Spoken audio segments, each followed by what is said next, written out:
In the past days, looting has spread from stores to factories and warehouses, ransacking and rioting in South Africa's worst violence since apartheid.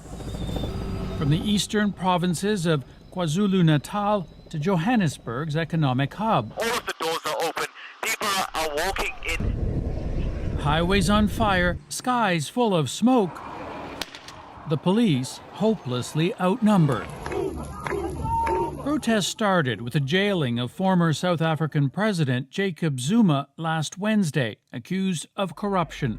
His supporters see his treatment as a symbol of the current government's repression. If they release Zuma, he says, we would be free. Until then, we keep protesting. But over the weekend, this spark ignited frustration with years of economic hardship, unemployment at 32%, and months of pandemic restrictions. And now the prospect of food shortages and hunger. This is very painful, and I don't know what can I say about that.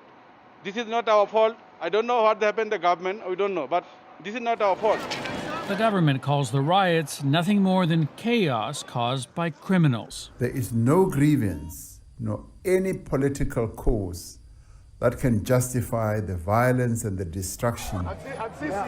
But now it's under fire for not mobilizing nearly as many security forces to tackle this crisis as it did to enforce pandemic lockdowns just a few weeks ago. Sasha Petrusik, CBC News. In a Durban neighbourhood, residents are taking matters into their own hands. Amid widespread violence in South Africa, some have armed themselves with baseball bats and guns to block access to their streets and to chase looters out of local supermarkets. Protests following the jailing of former President Jacob Zuma have been centred on his home province, KwaZulu-Natal, and have evolved into a general outpouring of anger. Shopping malls have burned, dozens of people killed, and soldiers sent onto the streets. The government has said criminals are taking advantage of anger among Zuma's supporters to steal and cause damage. But the unrest is also fueled by exasperation at difficult living conditions that have worsened during the COVID-19 pandemic. On Tuesday, the United Nations in South Africa warned that the violence will only exacerbate the hardships caused by poverty, unemployment, and inequality. Concerns are growing over the impact of the unrest on food and fuel supply. At a gas station in Durban, Joe Dlamini is queuing for petrol. The people starting fire, the shops, everything, that's why the queue for petrol is like this. The violence is also hitting the economy. The rand, one of the best performing emerging market currencies during the pandemic, hit a 3-month low on Tuesday and continued to hover there on Wednesday. Local and hard currency bonds have suffered and shares in banks and real estate firms also tanked. On Wednesday, an industry official said South Africa's largest refinery, located in Durban, had been temporarily shut down. How to legally own a firearm in South Africa. I'm not talking about looting a gun shop like they have. More than one, if I have my sources correct. So yeah, you can do that and get that ball rolling so you can legally own a firearm and have the right to protect yourself. Because as we saw, okay, the police cannot cope. I mean, here's a clip of the police actually looting, okay, yeah.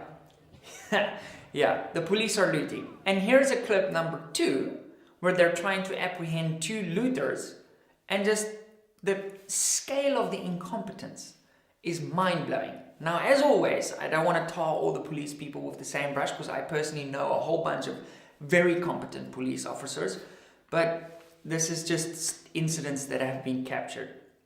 Now, why is this happening? Okay, so in South Africa, our previous president, Jacob Zuma, okay, this is Jacob if you haven't seen Jacob.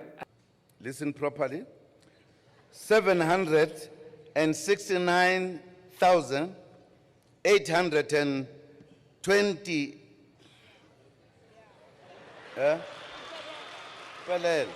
and 70 members, down from 100.2 million in 2012. Yes.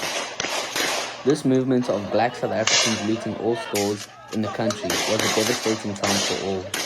It was mainly white people who suffered due to stores being completely looted with nothing left. Stop! They stopped delivery trucks from delivering food, and the black people took everything they could.